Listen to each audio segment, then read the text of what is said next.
తెలంగాణ రాష్ట్రంలో రెండవ అతిపెద్ద ప్రజా జాతరైన పెద్దగట్టు లింగమంతల జాతర సందర్భంగా ఈ కార్యక్రమానికి నన్ను ఆహ్వానించిన సూర్యాపేట బహుజన నాయకుడు వట్టే జానయ్య గారికి, ఈ కార్యక్రమానికి విచ్చేసిన పెద్దలు చిన్న శ్రీశైల మాధవన్న గారికి, ఈ కార్యక్రమానికి ప్రత్యేకంగా విచ్చేసిన పెద్దలు ఎమ్మెల్సీ బహుజన నాయకులు తీన్మార్ మల్లన్న గారికి, ఈ ప్రాంత ప్రజలకు, ఈ కార్యక్రమానికి విచ్చేసిన పెద్దలందరికీ పేరు పేరున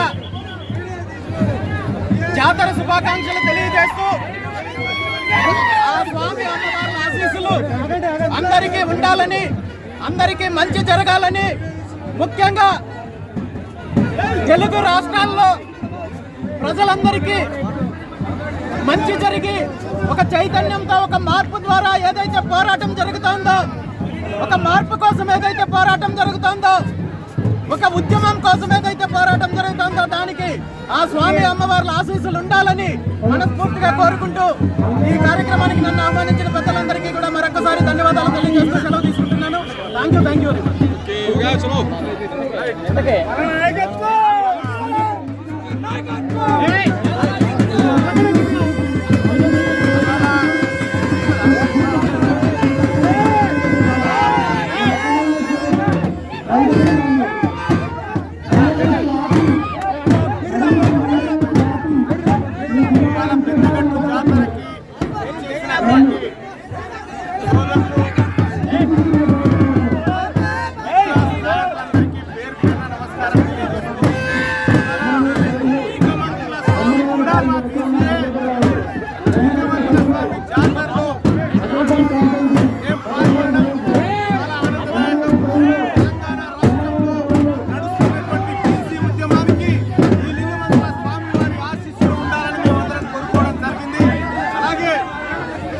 తెలంగాణ రాష్ట్రంలో రేపటి బీసీ రాజ్యంలో ఈ లింగమంతుల స్వామి జాతర మరో సమ్మక్క సారక్క జాతర తెలియజేసుకుంటూ, అలాగే ఈ జాతరకు చేస్తున్నటువంటి భక్తజనానికి సౌకర్యాలను కల్పించడంలో అక్కడక్కడ కొన్ని ఇబ్బందులు ఎదురవుతున్నట్టుగా మా దృష్టికి వచ్చింది. అధికారులు ఎక్కడికక్కడ పకడ్బందీగా చర్యలు చేపట్టాల్సిందిగా రిక్వెస్ట్ చేసుకుంటూ, మరింత జనాభా పెరిగే, భక్తుల సంఖ్య పెరిగే అవకాశం ఉంది కాబట్టి కొద్దిగా భద్రతా చర్యలు కూడా విపరీతంగా చేపట్టాలని చెప్పి అధికారులు కూడా సూచన చేయడం జరుగుతూ ఉంది.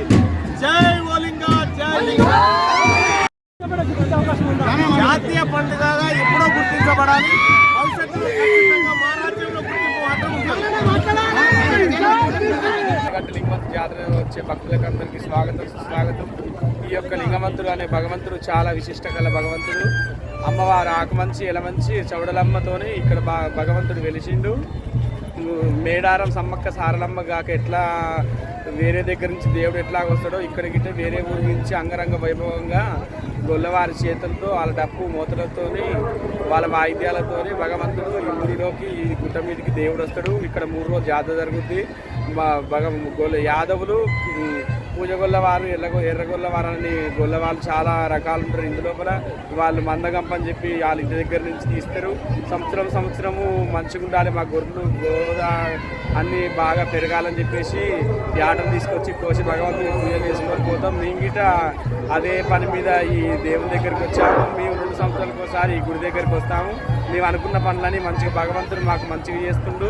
మేము అందుకే సంవత్సరం వచ్చి గంపలు బోనాలు తీసి భగవంతుడికి ఆటలు కోసుకొని అమ్మవారికి కలుసాకలు పెట్టుకొని సంవత్సరం వచ్చి పూజలు చేసుకొని వెళ్ళిపోతున్నాం.